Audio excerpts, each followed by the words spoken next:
red. Billy was just about to get into the mouth of a pelican. But Poppy's joining us for this little bit. Say hello, Pop. Hello, everybody. Poppy says hello. Right, so, do you remember? He was just about to get into that beak of the pelican. You have nothing to fear, cried the pelican, and let me tell you why. I have a very special beak have I. You will never see a beak so fine. I don't care where you go, there's magic in this beak of mine. Hop in and don't say no.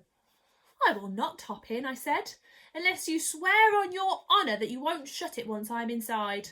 I don't like small dark places. When I have done what I'm just about to do, said the pelican, I won't be able to shut it. You don't seem to understand how my beak works. Show me, I said. Watch this, cried the pelican. I watched in amazement as the top half of the pelican's beak began to slide smoothly backwards into his head until the whole thing was almost out of sight. Whoa, so the top bit of his beak is going all the way back here? Poppy's shocked. It bends and it goes down inside the back of my neck, cried the pelican. Is that not sensible? Is that not magical? It's unbelievable, I said. It's exactly like one of those metal tape measures my father's got at home. When it's out, it's straight, and when you slide it back in, it bends and disappears. Precisely, said the pelican. You see, the top half is of no use to me unless I am chewing fish. The bottom half is what counts, my lad. The bottom half of this glorious beak of mine is the bucket in which we carry our window cleaning water. So if I didn't slide the top half away, I'd be standing around all day long holding it open. So I slide it away for the rest of the day. Even so, I am able to speak, and wherever I'm flown, it's always been known as the pelican's patented beak. If I want to eat fish, that's my favourite dish. All I do is I give it a tweak. In the blink of an eye, out it pops, and they cry. It's the pelican's patented beak. There he is. Oh, thank you, Poppy. That's lovely. His clever, clever beak. Wow. Stop showing off down there, cried the monkey from upstairs. Hurry up and bring that small person up to us. The giraffe is waiting. I climbed into the big orange beak, and with a swoosh of its wings, the pelican carried me back to his perch on the windowsill. The giraffe looked out of her window at me and said, How do you do? What is your name? Billy, I told her. Well, Billy, she said, we need your help, and we need it fast. We must have some windows to clean. We've spent every penny we have on buying this house, and we've got to earn some more money quickly. The Pelly is starving. The monkey is famished, and I am perishing with hunger. The Pelly needs fish. The monkey needs nuts, and I am even more difficult to feed. I am a geranious giraffe, and a geranious giraffe cannot eat anything except the pink and purple flowers of the tinkle tinkle tree. But those, as I am sure you know, are hard to find and expensive to buy. The pelican cried out, Right now I am so hungry, I could eat a stale sardine. Has anyone seen a stale sardine or a bucket of rotten cod? I'd eat the lot upon the spot. Oh, I'm such a hungry bod. Oh, sorry, Pop. There's the pelican flying Billy up to see the giraffe. Kisses, thank you, Poppy.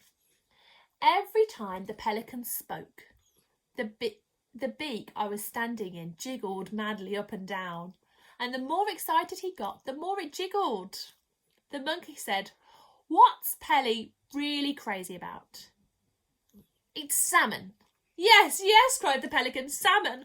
Oh, glorious salmon. I dream about it all day long, and I never get any. And I dream about walnuts, shouted the monkey. A walnut fresh from the tree is scrumptious-galumptious, so flavoury, savoury, so sweet to eat. And it makes me all wobbly just thinking about it. At exactly that moment, a huge white Rolls Royce pulled up right below us, and a chauffeur in a blue and gold uniform got out. He was carrying an envelope in one gloved hand. "Good heavens," I whispered. "That's the Duke of Hampshire's car." "Who's he?" asked the Giraffe. "He's the richest man in England," I said. The chauffeur knocked on the door of the grubber. He looked up and saw us. He saw the Giraffe and the Pelly and the Monkey and me all staring down at him from above. But not a muscle moved on his face, not an eyebrow raised. The chauffeurs of very rich men are never surprised by anything they see. The chauffeur said, "His Grace, the Duke of Hampshire, has instructed me to deliver this envelope to the Ladderless Window Cleaning Company." "That's us!" cried the monkey. The Giraffe said, "Be so good as to open the envelope and read us the letter." There's the chauffeur. Just got out the posh car. And that's what he sees when he looks up, and he doesn't even raise an eyebrow. The chauffeur unfolded the letter and began to read. "Dear Sirs, I saw your notice as I drove by this morning. I have been looking for a decent window cleaner for the last 50 years, but I have not yet found one. My house has 677 windows in it, not counting the greenhouse, and all of them are filthy. Kindly come and see me as soon as possible. Yours truly, Hampshire." "That," added the chauffeur in a voice filled with awe and respect, "was written by His Grace the Duke of Hampshire, in his own hand." The Giraffe said to the chauffeur, "Please tell His Grace the Duke that we will be with him as soon as possible." The chauffeur touched up his cap and got back into his Rolls Royce. "Whoopee!" shouted the monkey. "Fantastic!" cried the pelican. "That must be the best window cleaning job in the world." "Billy," said the Giraffe, "what is the house called and how do we get there?" "It's called Hampshire House," I said. "It's just over the hill. I'll show you the way." "We're off!" cried Monkey. "We're off to see the Duke." The Giraffe stooped low and went out through the tall door. The monkey jumped on the back off the window and onto the Giraffe's back. The pelican, with me in his beak, hanging on for dear life, flew across and perched on the very top of the Giraffe's head. So this is how they're all leaving. So we've got the monkey on the back, the pelican on the Giraffe's head, and Billy poking out of that pelican's beak. Ready for the next part of their adventure. You'll have to come back and find out more next time.